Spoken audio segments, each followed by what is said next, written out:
On est dans un théâtre, l'an 01, c'est une BD et ça va être une pièce. Racontez-nous.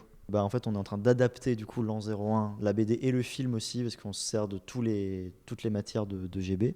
On a fait un peu cette matière, c'est-à-dire que GB, c'est une œuvre qui a été écrite dans les années 70, donc on avait envie d'actualiser avec nos thématiques à nous de 2026-25. Début décembre 2026, imaginons un pays, disons, chauffé à blanc. Ça veut dire quoi, chauffé à blanc? Chauffé à blanc, ça veut dire que quand tu me traites de petite branleuse devant toute la rédaction, je peux requalifier ça en harcèlement moral.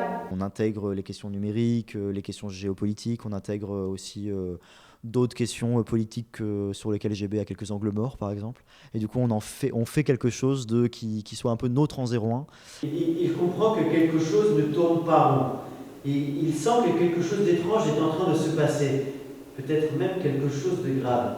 Elle dure combien de temps cette pièce? Ça va faire 1h30, 1h45. Elle est avec qui? 4 personnes au plateau. Donc il y a Claire-Lise Larsonneur, Jasmine Boudiani qui est en alternance avec Zoé Ferré qui est là, qui va être sur les images du coup. Il y a Arthur Kelvin et il y a Tristan Hallam. Et après donc il y a moi à la mise en scène et à l'écriture et il y a Rachel Testard qui est scénographe. Vous êtes bien sur France Inter, toujours en compagnie de Monique Épervier, sociologue et observatrice du monde du travail.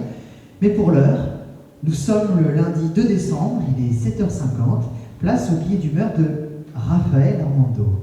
Ce matin, Raphaël, dans notre émission spéciale sur le travail, vous avez eu envie de nous parler de ce phénomène de mode qui enflamme les réseaux sociaux, et même au-delà. En effet, Denis, depuis quelques semaines fleurissent sur Internet des vidéos et tout un tas de hashtags ayant pour intitulé le pas de côté. En fait, c'est le début de la créa. Ouais. Ce qu'on va présenter cette semaine, c'est une espèce de lecture augmentée avec de la musique, des premières ébauches de mise en scène. Il y aura de la vidéo, il y aura du jeu, il y aura quand même des choses qui existent en dehors de la simple littérature, on va dire. Mais ça reste une lecture augmentée. Un appel à ne rien céder au pessimisme. D'un coup, on fait un pas de côté et on respire. Suffit de s'y mettre. Alors, à qui le tour? Merci. Que dit la sociologue du travail sur ce phénomène des pas de côté qui gagnent en popularité dans la société française? Oui, eh bien...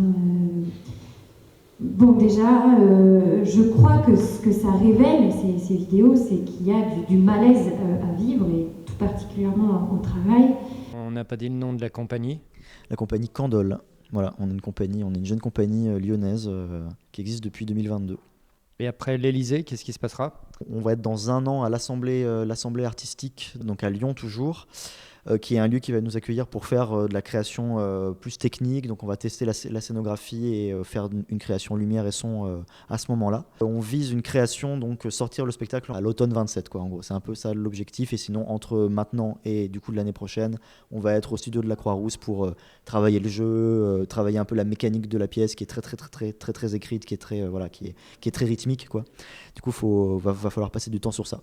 Vu comment ça se profile ces histoires de pas de côté, là, à mon avis, dans pas longtemps, il y a quelque chose de gros qui va nous arriver dessus. Je sais pas ce que ça veut dire faire un pas de côté. Genre, Quoi, genre? t'es renseigné sur les trucs politiques, toi, un peu, non? Pourquoi tu parles politique? C'est pas de la politique là.